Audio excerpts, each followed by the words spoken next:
दोस्तों, रोहतक के पास महम में चोरों की बावड़ी के इतिहास में खास जगह बनी हुई है। इसे स्वर्ग का झरना भी कहा जाता है। मुगल काल की ये बावड़ी यादों से ज्यादा रहस्यमय किस्से कहानियों के लिए जानी जाती है। कहा जाता है कि सदियों पहले बनी इस बावड़ी में अरबों रुपए का खजाना छुपा हुआ है। और यही नहीं, इसमें सुरंगों का जाल है जो दिल्ली, हिसार और लाहौर तक जाता है।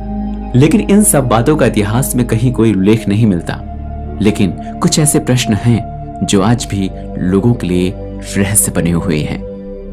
बावड़ी में लगे फारसी भाषा के एक अभिलेख के अनुसार इस स्वर्ग के झरने का निर्माण उस समय के मुगल राजा शाहजहां के सूबेदार सैदू कलाल ने 1658 से 1659 ईस्वी में करवाया था। इसमें एक कुआं है जिस तक पहुंचने के लिए 101 सीढ़ियां उतरनी पड़ती हैं। इसमें कई कमरे हैं जो कि उस जमाने में राहगीरों के आराम के लिए बनवाए गए थे।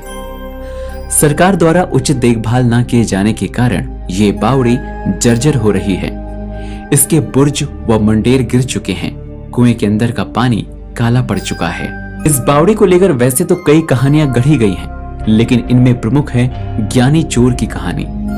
कहा जाता है कि ज्ञानी चोर एक शातिर चोर था जो धनवानों को लूटता और इस बावड़ी में छलांग लगाकर गायब हो जाता। अगले दिन फिर राह जाने के लिए निकल आता था। लोगों का यह अनुमान है कि ज्ञानी चोर द्वारा लूटा गया सारा धन इसी बावड़ी में मौजूद है। लोक मान्यताओं के अनुसार ज्ञानी चोर का अरबों का खजाना इसी में दफन है। जो भी इस खजाने के खोज में अंदर गया वो इस बावड़ी की भूल भुलैया में खो गया और खुद एक रहस्य हो गया। लोगों का कहना है कि उस समय का प्रसिद्ध ज्ञानी चोर चोरी करने के बाद पुलिस से बचने के लिए यहीं आकर छुपता था। कई जानकार इस जगह को सेनाओं की आरामगाह बताते हैं। उनका कहना है कि रजवाड़ों में आपसी लड़ाई के बाद राजाओं की सेना यहाँ रात में विश्राम करती थी। छांव व पानी की सुविधा होने के कारण ये जगह उनके लिए सुरक्षित थी।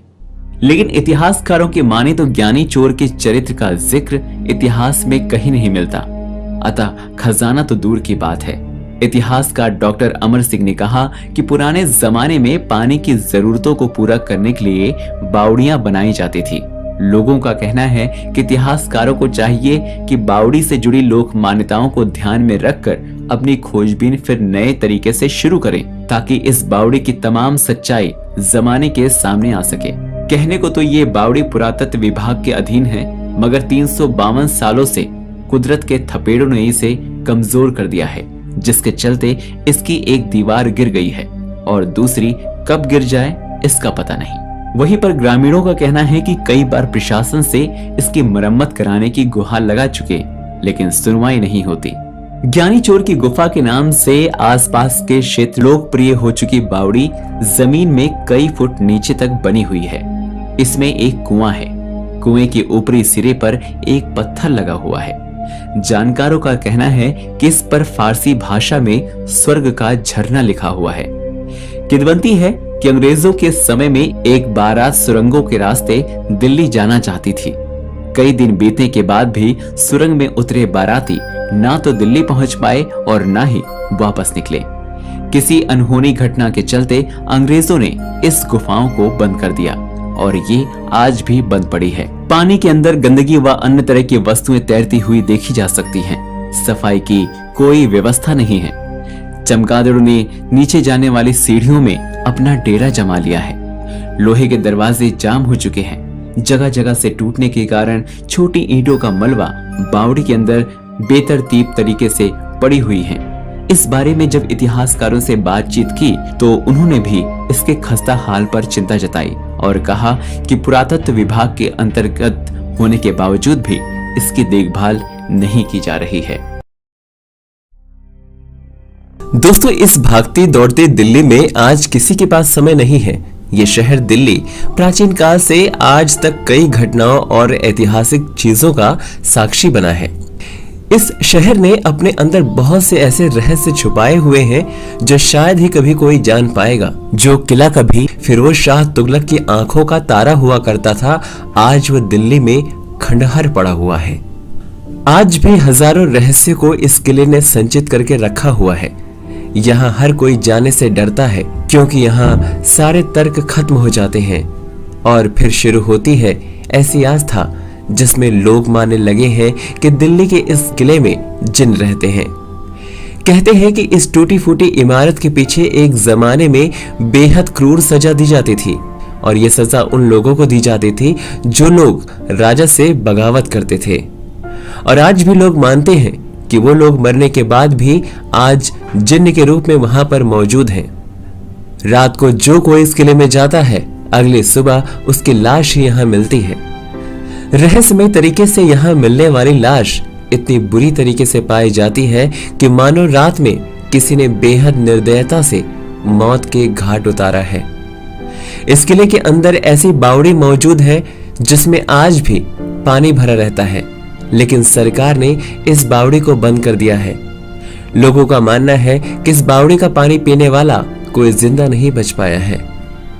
इस बावड़ी का रहस्य सुलझाने के लिए इसके पानी को जब शोध करने के लिए भेजा गया तो उसमें ऐसा कुछ नहीं निकला जिससे कि इंसान की मौत हो जाए।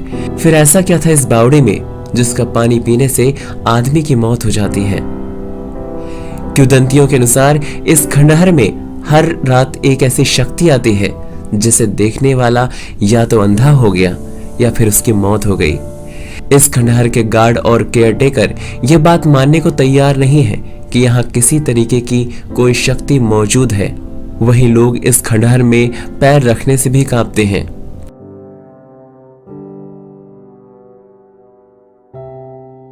पुराना किला दिल्ली के सबसे प्राचीन किलों में से एक है।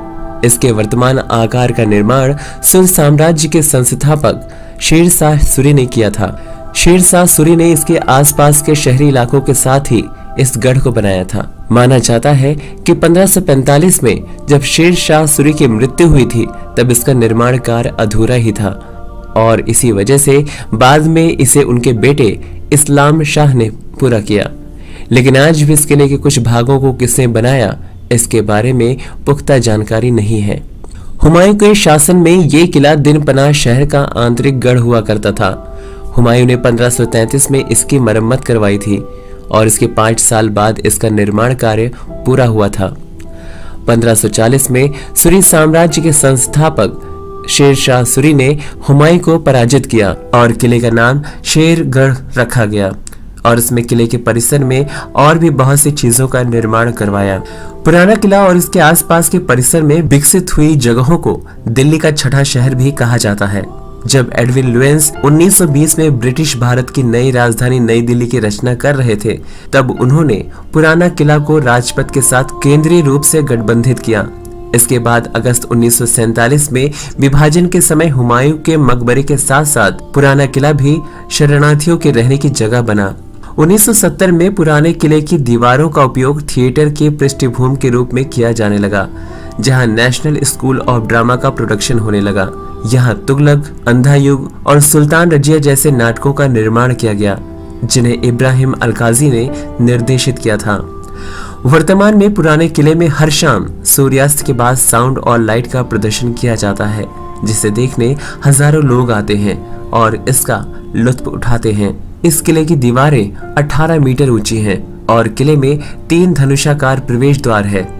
पश्चिम में बड़ा दरवाजा, दक्षिण में हुमायूं गेट और तलाकी गेट, और बड़े दरवाजे का उपयोग आज भी यहाँ किया जाता है, जबकि दक्षिण गेट का निर्माण हुमायूं ने करवाया था। शायद इसीलिए इसे हुमायूं गेट के नाम से जाना जाता है, और साथ ही दक्षिण गेट से हुमायूं का मकबरा भी दिखाई देता है। किले के सभी द्वारों को विशाल पत्थरों से बनाया गया है और इसके दोनों तरफ 2 टावर भी लगाए गए हैं। किले के सभी द्वारों को उस समय के प्रसिद्ध कलाकृतियों से सजा भी गया है। इसके साथ साथ किले की बालकनी, झरोखों और छतरियों को राजस्थानी कला के आधार पर आभूषित कर सजाया गया है। इस तरह की कला का चित्रण हमें मुगल साम्राज्य में दिखाई देता है। पुराना किला दिल्ली का एक रोचक पर्यटक स्थल है। ऐतिहासिक इमारत होने के साथ साथ वर्तमान में ये दिल्ली के लोगों का आकर्षण का केंद्र बना हुआ है। तो दोस्तों, आज के इस वीडियो में इतना ही। कैसा लगा आपको ये वीडियो, आप कमेंट करके हमें जरूर बताइएगा। हम मिलेंगे आपको एक ऐसे ही नए वीडियो के साथ। तब तक के लिए नमस्कार।